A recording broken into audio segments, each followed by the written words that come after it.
Welcome to Through the Glass Columns, your weekly Wheel of Time read along podcast. The Wheel of Time turns and ages come and pass, leaving memories that become legend. Legend fades to myth, and even myth is long forgotten when the age that gave it birth comes again. That is your host, Greg, who somehow still knows very little about the Wheel of Time, even though he usually pretends otherwise. And that is Tylor, our resident expert, who makes sure you know how much he knows about the Wheel of Time. It's a lot. Join us each week as we continue our journey through Robert Jordan's great fantasy epic, exploring the books, the television show, ill-advised discussions of visual media on a non-visual podcast, and so much more. Although actually not, it's just that. Yes, all that and actually nothing else as we travel on, and I know what this means now, through the glass columns. Yeah, he really doesn't know all that much. No, you don't know that much.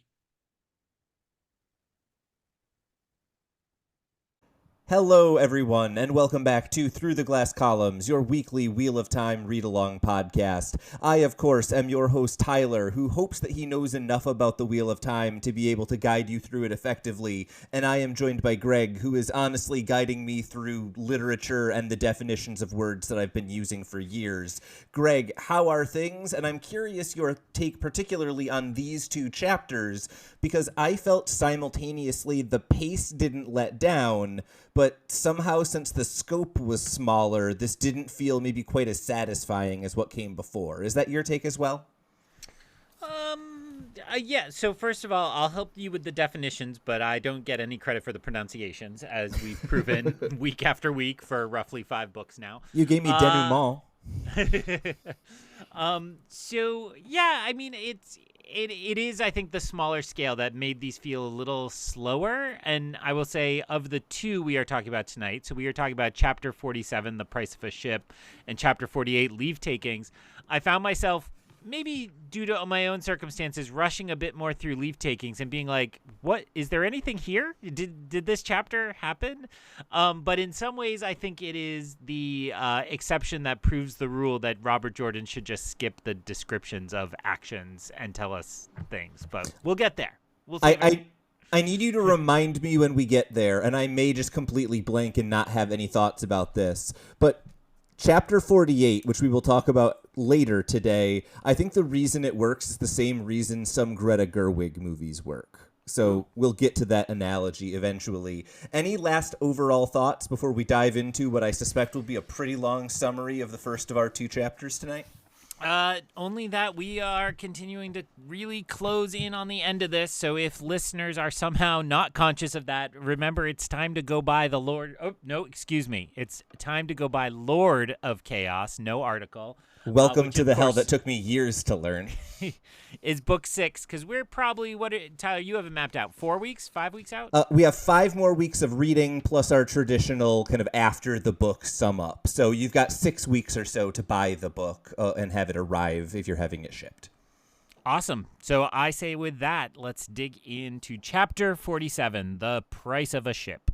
Nynaeve prepares for the day after a long night of bad dreams. She thinks that it has been 3 nights without a ship, and it is clearly wearing on all of the women. She is nearly as frustrated with her hair and the dress as she is with the real threats of Moghedien and all of the other things around her. Valen Luca is apparently preparing several other garish dresses in bright colors with low cuts, and she is very upset about this. At this point, Elaine jumps in to chide her about mumbling and talking to herself, and Nynaeve hits back at her for her revealing slacks that she is wearing. The mood is clearly very tense in the area that they're at, and they are on the verge of fighting when they realize that they've had the same dream about Egwene, and they begin to break this down. Nynaeve thinks that Elaine is causing problems among them, but also thinks that she is just speaking the truth herself. And then they discuss what is apparently real news from Cairhien that they have received from Egwene. Elaine apparently wants to learn how to enter dreams like Egwene, thinking that would be a safer way to communicate information without potentially tipping themselves off to Moghedien. And then she also notes that Egwene exited her dream abruptly and was seemingly afraid at that moment. Nynaeve is seemingly frustrated that she can't enter Teleron Riod when she thinks that Egwene might need their help, and she thinks that she is failing in her original goal that she left the Two Rivers with to protect Egwene and the boys from anything that could be dangerous to them. Nynaeve declares that she will go use the ring tonight to go into Teleron Riod, and then as she is even saying that, Nynaeve realizes there's no real reason for her to do so, and Elaine is able to largely talk her out of it. At this point, the door suddenly opens, and Nynaeve covers herself, but Birgitte is the one who enters and says that there are easier ways to draw attention to her bosom if she wants to, including just taking a deep breath. Birgitte then tells a story of a woman who avoided any men until becoming completely besotted with one, eventually causing him to have to run away from her. This angers Nynaeve because she thinks it was directed at her for rejecting Valen Luca over and over again. Elaine has to break them up from eventually potentially fighting with a quote from Linny about waiting, and then Tom and Julian apparently have arrived from town, and Nynaeve is angry at Elaine for giving them information about everything that was going on, including Mogadien, and as they emerge outside, they see Tom and Julian clearly bruised and worse for wear after being in the city. Nynaeve is upset at them, but also doesn't seem to kind of bring herself to out loud criticize them for leaving without her permission. And we learn that riots began about 3 hours ago in the town of Samara. Julian says they need to leave now, and Uno arrives saying that there is a ship and reports that there is open battle between White Cloaks and Mazima's men. And Nynaeve both Nynaeve and Elaine do kind of the accidental good cop, bad cop that they have done before to try to convince Uno to escort them to the ship. Birgitte urges him to help, referencing ancient battles in Shienaran history, and apparently we learn that the conflict began as a battle between Mazima and the White Cloaks over the ship, and Nynaeve realizes that she is largely the cause of this conflict. Nynaeve then spots Galad approaching, and he admits to seizing the ship from Mazima's forces and likely starting a war, as he puts it. He explains how all the choices he made were simple and obvious, and then they start to make a plan for how to reach the ship. Nynaeve begins to direct the men when Valen Luca arrives, saying he intends to depart soon, and when she says that they also intend to depart but not with him, he asks to speak to her alone. She thinks he wants his gold, but he denies it and then tells her he wants her to stay and have children with him, although clearly he had not thought about the idea of marriage until she suggests it. She suggests it. Wow, that was a tough one to say. She declines, obviously, saying that she is betrothed to another, and thinking to herself that she is, even if Lan doesn't know it yet. And Lucas says that he should steal her away before eventually letting her go, and saying he will see her again, and she will eventually choose him. We then switch to Elaine's POV, and she is frustrated, thinking that she has been criticized for wearing her slacks while Nynaeve flirts with all of the men around her, not even realizing it. She then asks Birgitte what she thinks of her outfit, and she says that it is good for movement, but also comments on how tight it is in certain areas. Eventually, she insists on, Elaine insists on talking to Sarandon and tells her that they are leaving on a ship, and when Elaine tells her to come along, she says she will have to leave the Sreddit, and Sarandon clearly is not open to doing that. Eventually, after she very clearly kind of rejects any of Elaine's ideas, Elaine tries to grab her and pull her away, and eventually Sarandon once again shows off how good she is at martial arts, immediately putting her in some sort of elbow or headlock, and when Elaine tries to get Birgitte to step in, she doesn't at all. Eventually Sarandon releases her, and they have a somewhat friendly departure, and when Elaine asks Birgitte why she didn't step in, Birgitte says she doesn't think she needs to if Elaine is basically learning a valuable lesson and is not going to be harmed in any other way. And at this point, we learn that Birgitte doesn't actually believe that Elaine is a princess in the same way that Sarandon didn't believe that Elaine was a princess. Elaine screams in frustration at no one listening to her, and Birgitte teases her for acting like a child, which causes her to be even more frustrated. Boy, is that a lot to say about a chapter that I think moved the plot forward a decent amount, but kind of did so through analyzing a bunch of interpersonal relationships and giving us tidbits about what is going on in the broader story.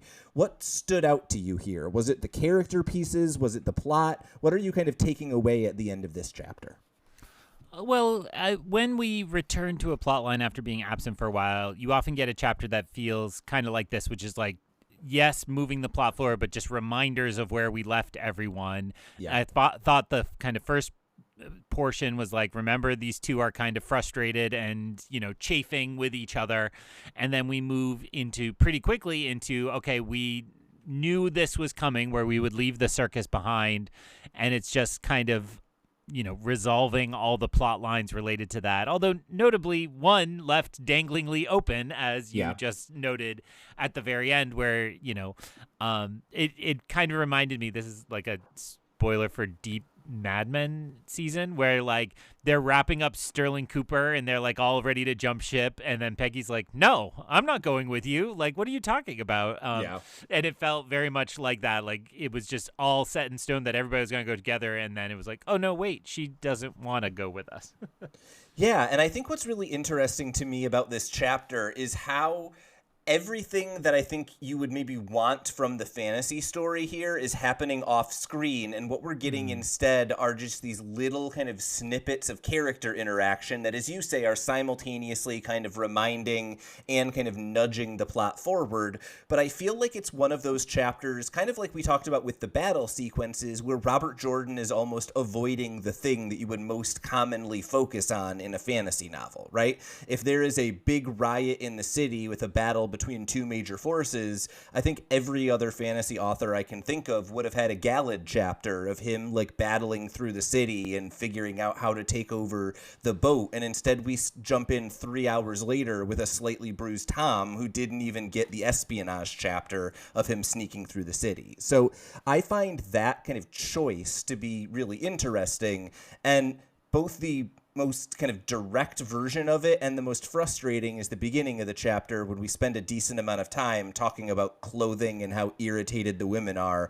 after somehow only 72 hours in a room, which is weird to me. Well, and I did laugh at the joke about women locked up are like cats in a bag or something along those lines, or women waiting, rather, not locked up, women waiting. And I didn't find myself frustrated by that. And I think it's mostly down to expectations. Like, we talk all the time about these powder kegs, and we rarely see the actual explosion of the powder keg. I guess the right metaphor is we hear it explode in this chapter. We hear that it exploded, but we're not there for it. But like, as you noted, like if it's a big charge through the city, I'm not going to be like so attuned to what's happening. I mean, we kind of get that in the next chapter, and it's more like, okay, let's just see who survives and where we get to, right? So the fact that we just skip over that, and it's like, okay, Tom and Julian are here having survived. I'm fine with that.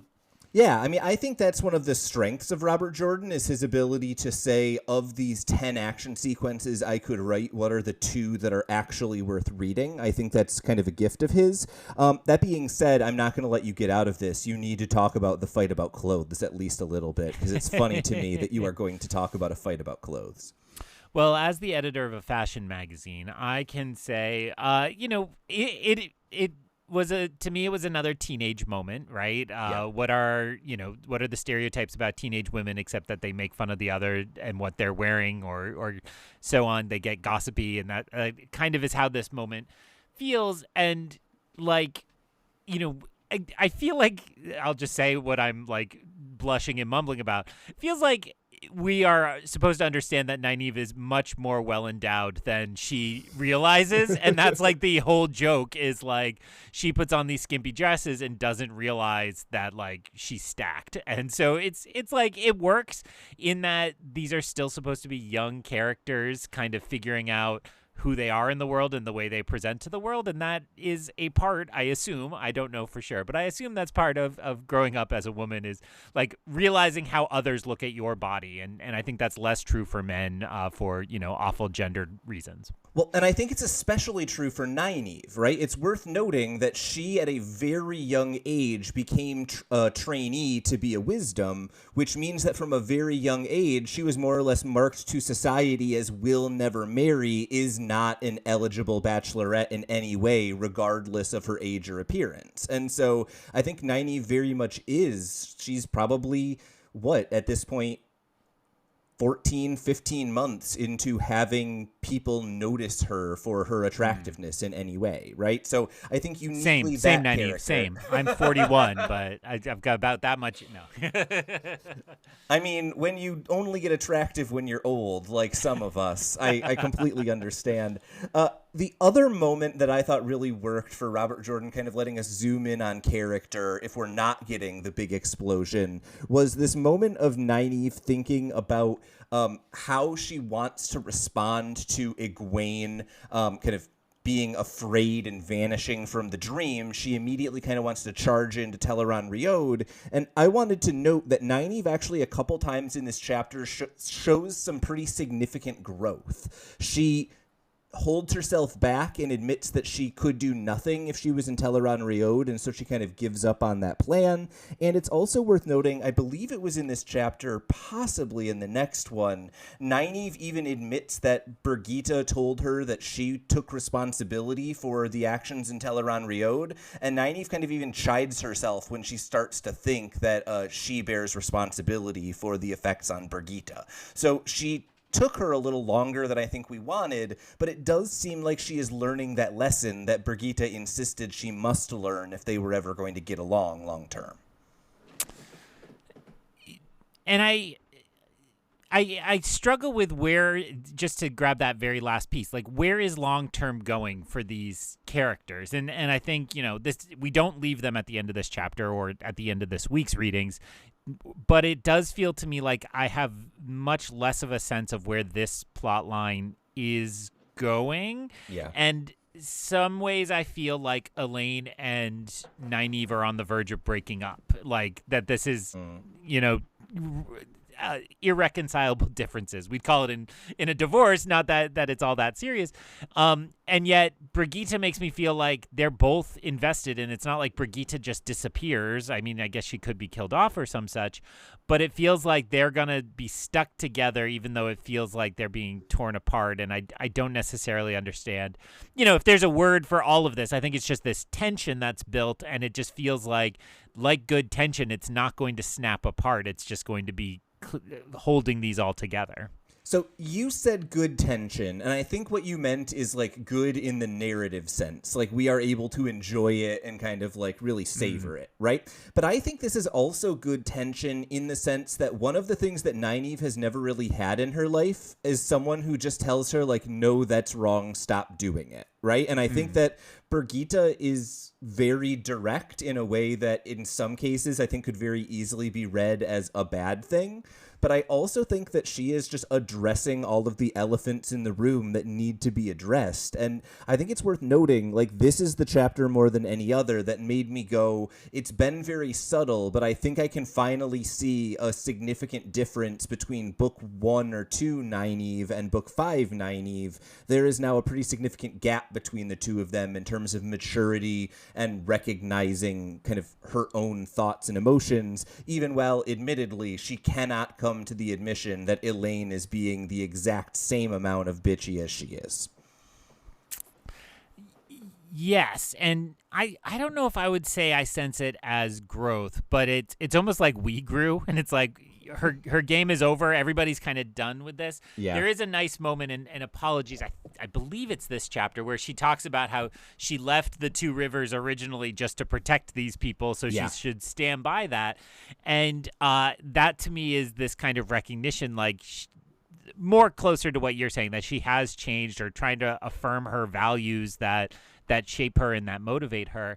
But it does feel to me like everybody's over it, right? So again, I have two small kids, as I've revealed before, and there comes a point where like the kids know exactly how to play you and press your buttons, and then it just stops. You're like, nope, I don't fall for that anymore. Like that's over with. We're not doing that. And it actually happens in the reverse way too. Like tricks that will always work on the kids suddenly don't work anymore. So it feels kind of like the relationships have all changed, and our relationship to this character has changed. So she's got to kind of, I don't think put up or shut up applies, but it's like grow up or shut up. It's like let's advance or let's just not complain anymore. So I kind of want to now ask where you are at on a spectrum relative to Nynaeve. The first time that I read Nynaeve, I was like, she is a fine character. I don't really get what the fuss is about. My sister is currently reading this series and despises Nynaeve, like hates her, cannot stand her. I think for a lot of what this chapter does, right? It's a character who is criticizing Elaine while doing exactly the same thing that Elaine is doing, right? And then there is now me as not a first-time reader, but a long-time reader who acknowledges all of the awful things that Nynaeve is doing and finds them funny. And so I think you can see Nynaeve on kind of that spectrum from kind of frustratingly kind of contradictory to it's fun to see a character that is so real in their contradictions. I'm curious where you are falling at this point, right? This is now not early Nynaeve who has no self-awareness, but still a lack of kind of full knowledge of herself and her thoughts. Where are you falling on that character? I am rooting for her to change, right? I think, I see in her the moment we all get to where we're like, okay, my behavior is problematic. It's ruining my relationships. Now I have to change it. But that's the moment that's so difficult to kind of commit to that and to not just be like, no, screw all of them. I should be the same and everybody should like me for that. And so I do think that that's kind of the moment I see her in, and I find myself very hopeful that she'll kind of shift a little and adjust and understand she can't be the boss of everybody and she doesn't know everything. And maybe it is particularly because she's kind of a know-it-all. And I don't know, maybe you and I have that kind of personality streak to us. So it's kind of like, okay, I've been there as the know-it-all. You see your limitations and you have to defer. It's a hard truth to swallow, but I find myself rooting for her to do that. There's also just a little bit of, in terms of hating her or finding her funny, I have a thing when I get road rage. Like, I see a car do something like so stupid and so awful and so selfish. I'm like, screw this guy. And I like pull up alongside. And basically, no matter who it is, as soon as I see the driver, I develop some narrative and I'm like, well, they're okay. Like, they're just doing their best. Like, we get very different road rage. So it's like, I think if only I saw like some like douchebag with gelled up hair who was like, had an Elon Musk forehead tattoo, where I'd be like, all right, screw this guy. Like, but it's always like, oh, look, that person is somebody who looks like they got confused by that weird off ramp that I just cursed them about. So whatever it is. So I feel like the TV show has given me that on Nynaeve. Like, I didn't really like her when we read the first book, but now because I can kind of picture who she is, and again, we don't know, that's not necessarily the definitive Nynaeve, of course, but it's kind of like, it also helped that in my case made her seem younger than I was picturing her. All those things, as we've gotten to know her, I'm like, oh, she's not so bad. She can try it out. So I find myself unable to hate her. I'm rooting for her. I was really excited to make like a Nynaeve from Earth 616 joke until Marvel ruined that by now having two Earth 616s, and I hate them so much for it. Nerd. This is like the 18th time that Elaine and Nynaeve have accidentally good cop, bad cop someone, and I still find it a little bit fun. I thought that the interaction with Uno kind of played out in a really kind of fun way, with them kind of dragging information out of him and figuring out what was going on, and that kind of hitting simultaneously with Nynaeve realizing, oh, this is very much all my fault, I thought was kind of a fun 1-2 punch of, we got like the recap of things that happened off screen and enough kind of dynamic character moments for it to not just feel like a bunch of expository dialogue. Yeah, and coming out of the Egwene dream, it's like I felt like we were starting to see that there is still hope for this relationship. Back to that long-term question, It was like, it's the moment in the movie where the old divorced parents like make eye contact at their kid's wedding or something, right? It's like, oh, there's still something there. You remember the old love, you remember the old reconciliation. So, to the fact that they can kind of good cop, bad cop and be effective just kind of works, and it's like, yeah, maybe there is hope for this relationship. Yeah, no, I think that's definitely a really good read, right? This is not only a moment where Nynaeve kind of comes to an important realization about herself, but she also, for the first time, isn't snippy with Elaine, right? They actually flow very nicely between each other here, and I think that kind of shows they can be really strained and still really work when the chips are down. right? And I think that's how a lot of relationships are, right? Really good, strong relationships kind of have a pause button. Like, we can fight each other, but we stop when someone else is there for both of us to fight simultaneously. That was kind of the energy I got from them there. Galad arrives, and I'm going to stop trying to make Galad a thing. Do you have anything to say about him? I mean, he felt across, especially this chapter, just like very obedient. Like he's almost lost his own agency. He's like, I'm just doing what you tell me at this point. And that's kind of all I need from him. So, okay, yeah. Thank you. We then get to my favorite part of this chapter, Nynaeve and Valen Luca, because there's something really funny about a proposal, not of marriage, just of a lot of time alone in my cabin. And it works in a kind of comedic way, but is also kind of tragic, right? It's like, you know, I don't think this is the right type for Luca, but it reminded me like of an old hippie, like just you want to be my old lady and let's like just like groove together forever. And it is kind of funny that, you know, she has I was gonna say some loaded language, but she has accidentally been inspiring this, right? Yeah. By kind of not understanding her flirtatious actions or the power of those, she's kind of brought this upon herself. But it is kind of still tragic that he's, you know, got this at least deep attraction to her, and she's like, nah, I'm good. Yeah, I mean, there's something just really sad about Valen Luca thinking that they were at that point in their relationship, right? But there's also something really frustrating. We've had multiple times in this book Elaine outright saying to Nynaeve, like, you are leading him on, and it's very clear she has not changed anything about her behavior. So it is kind of that really frustrating. I don't want to say she's been leading him on, but I think she might have been, and I think her friends were all telling her she was, right? It's gray, and that's what Robert Jordan does really well. It doesn't just have to be for villains. It can also be for romantic pairings, I guess. Guys, I just got Greg to talk about romance for more than 2 minutes on this podcast.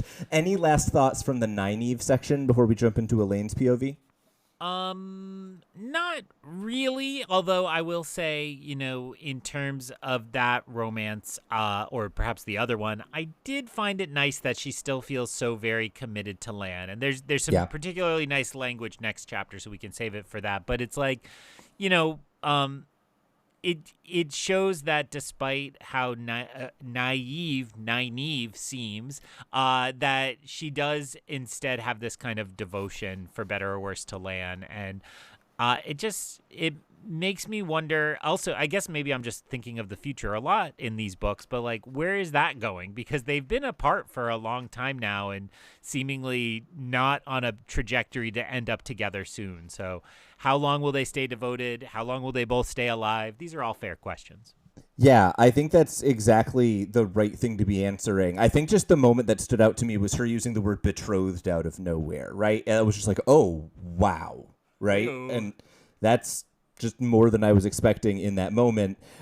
When we jump to Elaine, the interesting thing here is we were talking about with Nynaeve this idea that she is maybe more attractive than she thinks because of her upbringing. Elaine is not nearly as persuasive as she thinks because of her upbringing. And I thought that seeing her kind of finally get a little bit of people just ignoring her instead of going along with her kind of occasional pushiness, I thought was kind of fun. And then there's nothing wrong with just screaming into the void. We all do it daily, right?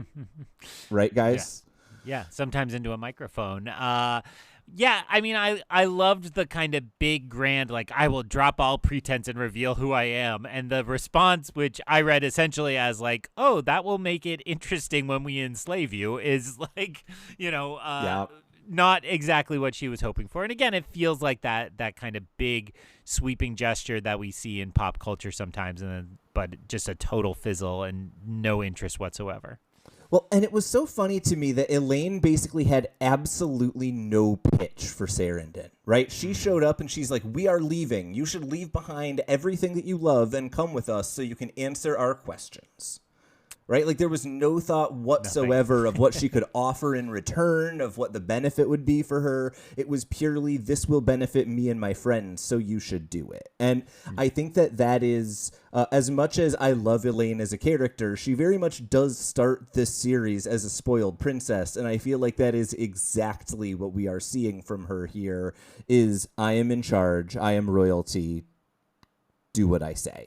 And it's really nice to see Sarandon put her in her place, as you say, from a kind of confrontational spot, but then also to see Birgitte kind of a couple times in this chapter, very much when Elaine asks her for advice, she gives it to her, even if her advice is you were wrong about everything there. And honestly, I think that's kind of exactly what Elaine needs, in the same way that exactly what Nynaeve needed was someone to call her out on her crap. And thinking about, again, like who Elaine has been all her life, the way she's been treated, and the way that kind of falls so flat, then, of course, and this is my theme, makes me think about, well, where will that character end up? Is she going to be able to assume the throne someday? Or is that kind of basic lack of charisma that we're seeing here, like, mean that she's relying too much on her lineage? And the character doesn't know that lineage is kind of not ruling that kingdom just now in many ways. So, it's going to take more than just royal blood to assert that. And like you said, I was going to say this is her first pitch, but if this is her first lack of pitch, like where's that going to go? How's that going to develop in the future? Yeah, I don't know why this is what this makes me think of, but I have a very distinct memory of going to a high school speech tournament when I was in like 9th or 10th grade. This was like one of the first years that I was doing speech. And this very clearly like tall blonde girl walks into the room and gives a pretty terrible speech and then just sits down so confidently. And you could tell she was used to being like the person who dominated the room just purely based on her looks and appearance. And I looked around the room at all of the people who I knew in that room, and I was like, every person in here other than me is a gay theater boy. Like, you are not getting any points for your charisma. And that's how I felt about Elaine here, right? She is probably pulling out all of the tricks that she is used to working, but the reason they work is because she is a pretty person with a royal lineage and an army at her back, and none of those things are applicable in this situation. So she gets nothing. And I understand being frustrated.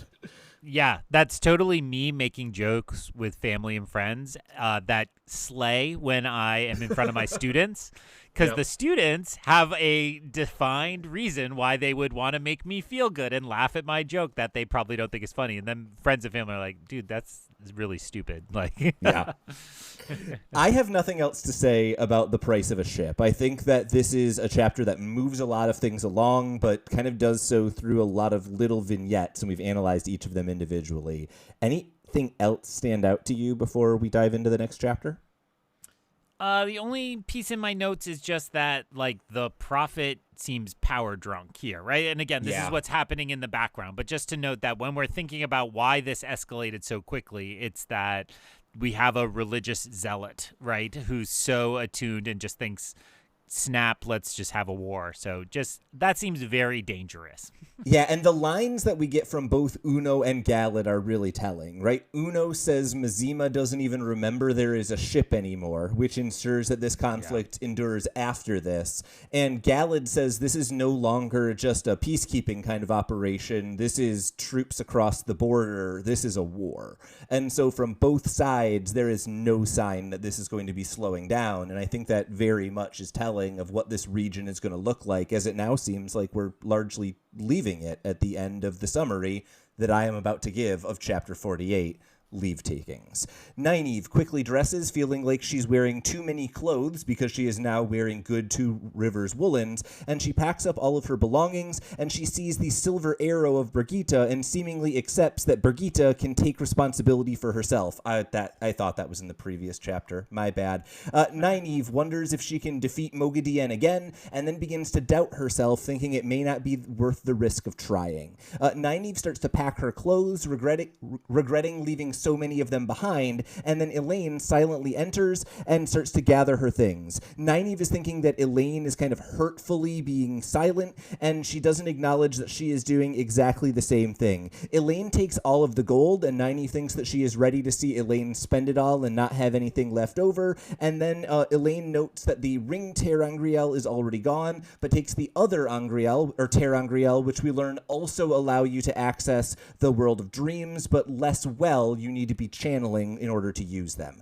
Elaine then packs all of her clothes, everything it's noted except for her pants, which she leaves behind, and Nynaeve holds her tongue about criticizing Elaine's wardrobe. The men are ready once they emerge, as is Birgitte, who has newly sewn clothes made for her by someone in the camp, and then all of the members of the troop make their way to say goodbye, including Eludra, who leaves them with a number of matches, and Valen Luca, who offers flowers and a pledge to find her someday, and Nynaeve is frustrated by this and embarrassed, and she keeps the flowers until she is out of sight and then immediately throws them onto the ground. She is mad at Valen Luca for embarrassing her, but also admits to herself she is mad at Lan for never giving her that type of expression, even though she notes to herself that Lan has given her expressions of his feelings that are deeper than anything Luca has ever said, and then she is frustrated by the state of her current relationship with Lan, knowing that Moraine and other barriers stand in the way of them getting a happily ever after. The group then catches up to her, and they approach Samara as the men start to spread out and provide a protective barrier against the women.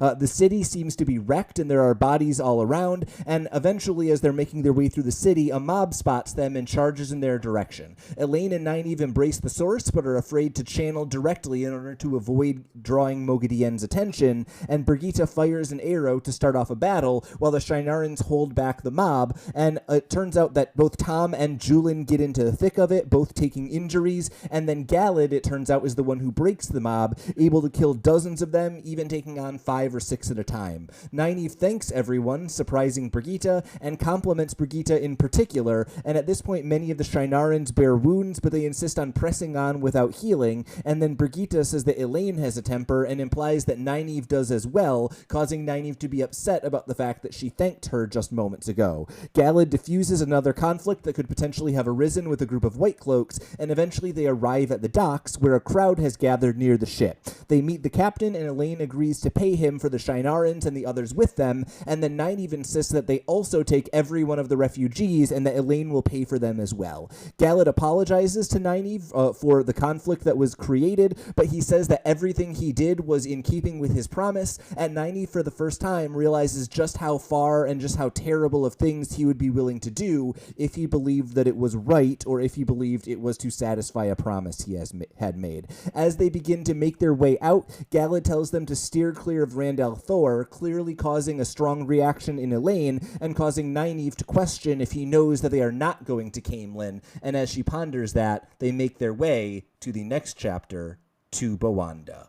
So, Leavetakings, as you said, not as much to talk about, I don't think, but boy, is this maybe our most interesting battle sequence we've gotten in some time, unless you count Matt riding through hills and pointing at what he's going to fight, and then we cut away from it.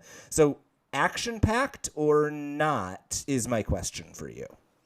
Yeah, so to pick up what I alluded to obliquely before, trying to preserve for that, is I actually didn't find this very compelling. I found it kind of noise and staticky and muddled, and like just I could tell they were headed towards the boat, so I kind of just found myself skimming until it was like they got to the boat or they didn't get to the boat. And then, as you just alluded to, they got to the boat.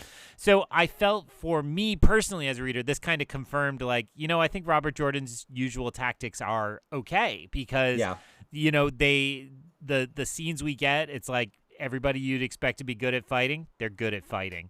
And then we just keep moving. Yeah. No, and you've talked about this before in Marvel movies, right? They start punching and you just want to know who's up and who's down. This is the most that we have seen, right? I really want to get 2 minutes of Galad doing amazing sword fighting and somehow killing 20 people in 30 seconds, but there is nothing entertaining about reading that on the page. I think you're right. It just feels like a couple of pages that you can skim and basically get all of it.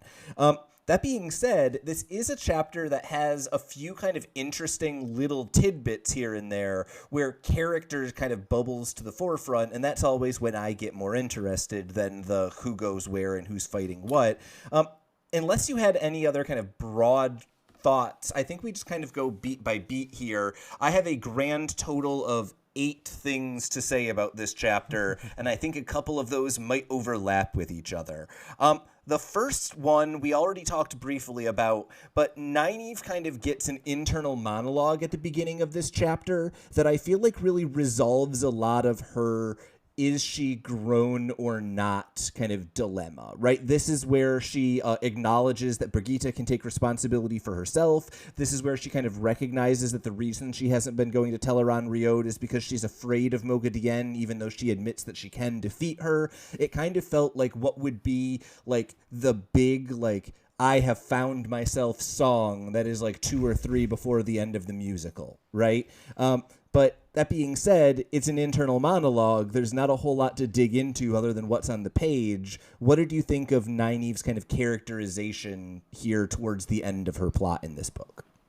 To pick up what I said last chapter, it's like, yeah, this is the part where, again, you are kind of ashamed of your actions, and you can kind of be honest with yourself about, like, I have some places I need to work on, and it's some things I need to improve. Yep. And it feels good to see that self-recognition in her, and that's why I don't find myself able to be fully angry or dismissive of her. It's like, she's ready to learn and ready to change, so that's encouraging to me. And to me, that's a compelling character. Somebody who's like, I'm changing, and then they're good forever is not interesting. Somebody who struggles with that change or can see the bad things they're doing but are unable to stop themselves from doing it. That's where the drama lies, and that's most interesting. Yeah, and I think we see a really good example of that in kind of the end of this section. Once Elaine enters the cabin or whatever it is, they're in their cart. She is very quiet, and we see a number of instances of Nynaeve kind of swallowing an insult or not saying something. And I thought it's really well done by Robert Jordan. Elaine and Nynaeve don't say anything to each other for a good 4 or 5 pages, but I think the description of the silence keeps changing throughout that time, where it starts off as like Elaine is really good at using silence as a weapon, and by the end it's like, well, we were kind of companionably quiet as we looked at each other and walked out the door, right? And I thought that felt very real and accurate, right?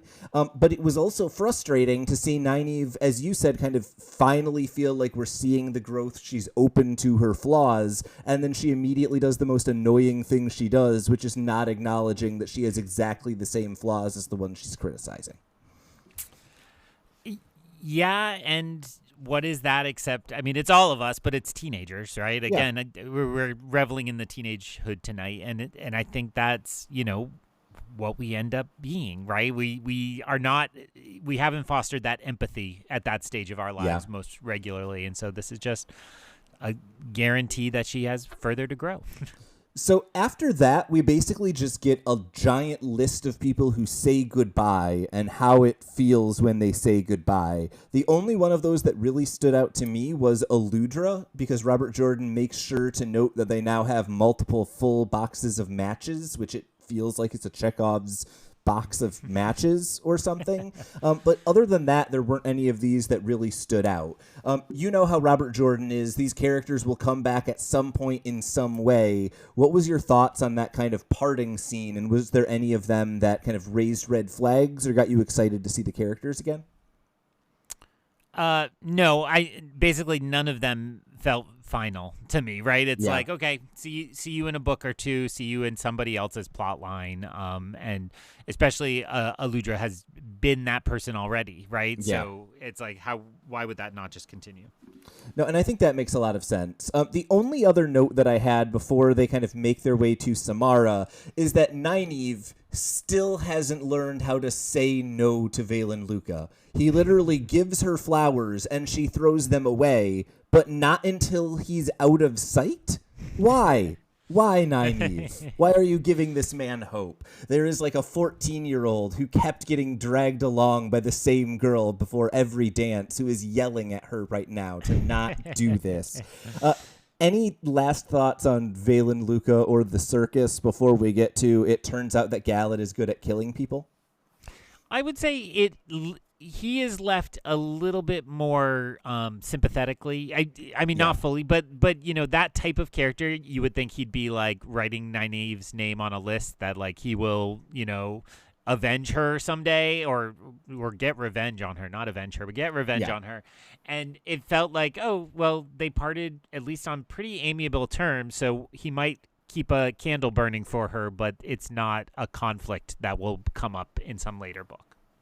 Yeah, absolutely. Once they get into Samara, there was one moment that made me go, wait a minute, is that how that works? Because repeatedly in this book series, the characters have been reticent when there are channelers around to embrace the source. And here, both girls immediately embrace the source, but are hesitant to channel with the power that they have embraced, because then they would be noticed by Moghedien. I'm wondering if this is either a not mistake, but like mini retcon by Robert Jordan that it's possible to embrace the source and probably not be noticed, or if this is a mistake by the girls, right? If they embrace the source and maybe this is the moment that gets them caught by Moghedien, if they are now detectable and they're not realizing it because embracing the source they thought was safe, but it turns out that's a problem. Well, I'm not going to pretend that I clocked that whatsoever. I think I've been thinking about embracing and channeling as largely synonymous. So, Yeah. I mean, tell it to you like it's Star Wars. So this would be like opening yourself up to the Force versus actually like using the Force to manipulate an object or a person, right? Exactly. So the way that this has been, that channeling has kind of been described is like the one power is a river and you kind of redirect it to do something. And so I would think of this as like dipping your hand in the river, right? You are ready to manipulate it, but you're not yet doing anything with the flow of water. Well, then I would say this feels like a boundary the girls still don't necessarily understand. They didn't understand how dangerous what they were doing before is, and why would they know exactly what a Forsaken can and can't sense around them, right? Yeah. It felt to me, I mean, as I recall, he only knows they're with a traveling circus group, and so he would have sensed that confrontation in Teleron Riyadh. He would have only been able to like track down which cities they're in, and there's no sense that he's actually there. They're just worried he might have gotten there that quickly, right? Everything about that except for the pronouns was correct. Moghedien is a she, not a he, but literally everything else, spot on, nailed it. Okay. Yeah, no, that's exactly it. I don't have much to say about the fighty, stabby. The moment that immediately stood out to me afterwards is Nynaeve pausing and thanking everyone, because I'm pretty sure thank yous from Nynaeve are still on two hands at this point in the entire series. And Birgitte's response of initially kind of like bonding and almost like good-naturedly ribbing her, and then immediately following up with a criticism of her temper, I thought was kind of an interesting dynamic for those two characters who are still probably on edge more than Elaine and Nynaeve are after the previous chapter. And yet I never thought it was character growth, right? Like, Right. It stood out as different and odd, but I wasn't like, there it is, she's changed, she's developed empathy or anything like that. It's like, okay, weird little moment, continue on. Yeah, it almost felt like she was just upset that she couldn't participate in the battle more than she was actually thankful for them for like saving her life, right? It was a thank you that didn't necessarily mean thank you, which is kind of good writing by Robert Jordan, I guess is what I'm saying. I guess then what I'm left with is they get to a boat and Nynaeve insists they take people with them. And that is not at all out of character, but it's also very funny for me when in the beginning of the chapter, Nynaeve is like, Elaine is going to spend all of our money, watch her waste it. And then Nynaeve is like, thousands of people, I will pay for their passage. That kind of irony sums up Nynaeve, I think. And it was played for laughs here, and it works for me. Yeah, I completely agree. And it also raises that specter of what are the limits of these characters. I mean, we know they don't have the safety net of the tower anymore, right? Like they are really on their own. So It's not like, there could be more money, at least from that same source. So where are they going to get things? Are they headed to Salidara, and this is the start of a resistance, building army or something? I don't know. Or where will we go? I'm not convinced we're going to get those answers this book, even though I think I did see we continue with this character group. Yeah, I think that's fair. And then I'm really sorry for what I have to do with the last moment of our podcast. I have to try to make Galad a thing. I really thought that the moment where Nynaeve kind of has that sunk gut feeling of like, oh, I really do see how Galad could be a problem was really well executed. And then I thought Elaine's kind of startled reaction when Galad doesn't criticize them going elsewhere other than Caemlyn, other than to say, don't trust Randall Thor. I thought those were two kind of standout. They made Galad a thing a little bit more than he had been for me. What did you think about him at the end of this chapter? A very good last beat to a chapter. And, again, because so much of this was he was just doing what they told him, to have that little twist of like, yeah, but I'm no dummy, felt good. And as much as I'm not really that big a fan of that character, it felt more real to have him like go along in the heat of the moment, but then make sure they knew they didn't get the better of him in some ways. Classic move.